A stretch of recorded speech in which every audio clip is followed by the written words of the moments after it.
ఇమ్మడి జట్టి చంద్రయ్య. కాలం 1934 నుండి 2001. ఈయన మహబూబ్ నగర్ జిల్లా తాళ్లపల్లి గ్రామంలో జన్మించాడు.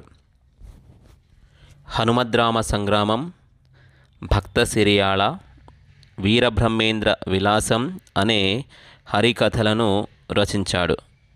చంద్రమౌళీశ్వర శతకం, రామప్రభు శతకం, మృత్యుంజయ శతకం మొదలగు శతకాలను రచించాడు. పాలెం వెంకటేశ్వర శతకం కూడా రాశాడు. శ్రీ శిరీష నగగండికా మహాత్మ్యం, కర్పరాద్రి మహాత్మ్యం అనే కావ్యాలను రచించాడు. ఆసూరి మరిగంటి పురుషోత్తమాచార్యులు. ఆసూరి మరిగంటి పురుషోత్తమాచార్యులు. కాలం 1936 నుండి 2011.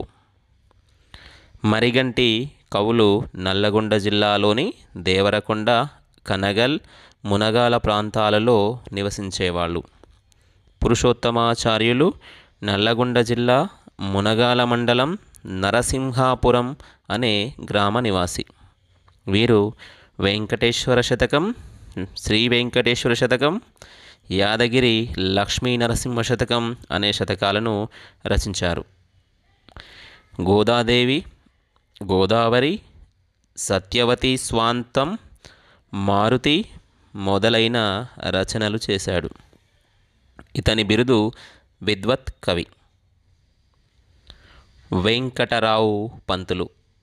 కాలం 1937 నుండి 1994 వరకు. రంగారెడ్డి జిల్లా శంకర్పల్లి నివాసి.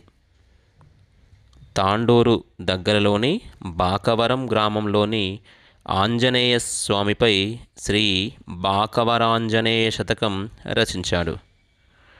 యక్షగానాలు, కీర్తనలు, గేయాలు రచించాడు. డాక్టర్ ఆడెపు చంద్రమౌళి. ఇతను వరంగల్లు జిల్లావాడు. శ్రీ శ్రీనివాస బొమ్మల శతకకర్త. కవి శశాంక అనేది డాక్టర్ ఆడెపు చంద్రమౌళి గారి బిరుదు. ఈయన రచనలు: వేములవాడ రాజరాజేశ్వర శతకం, రామాయణ రమణీయం మొదలైన రచనలు చేయడం జరిగింది. ధూపాటి సంపత్ కుమారాచార్య. కాలం 20వ శతాబ్దానికి చెందినవారు. ఖమ్మం జిల్లాకి చెందినవారు ధూపాటి సంపత్ కుమారాచార్య. ఈయన రాసిన శతకం శ్రీ యాదగిరి లక్ష్మీ నరసింహ శతకం. ఇందులోని మకుటం యాదగిరివాస నృసింహ రమా విభో ప్రభో అనే మకుటంతో ఈయన శతకం రాయడం జరిగింది.